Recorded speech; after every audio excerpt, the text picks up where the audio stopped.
To mai sauraro, barkanka da ziyartar wannan tasha tamu mai albarka, barkanka da kasancewa da mu a wannan lokaci.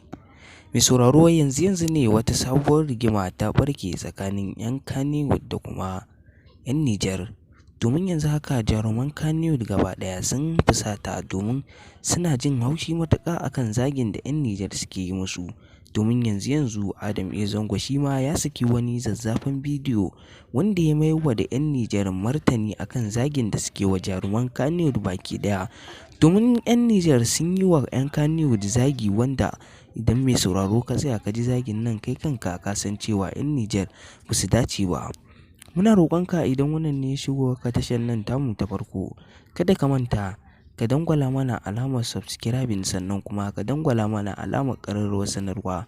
Domin ta haka ne za ka dinga samun sababbin shirye-shiryenmu kai tsaye da zarar mun ɗora. Mun gode. Da farko dai jarumi Adam A. Zango ya yi magana akan 'yan Niger cewa ya kamata in ma wani ne ya zage su daga cikin masana'antar Kannywood bai kamata su yi jam'u su zagi jaruman Kannywood baki ɗaya ba. Domin ya kamata wannan zagin da suke yi su daina domin shi kanshi baya jin daɗi.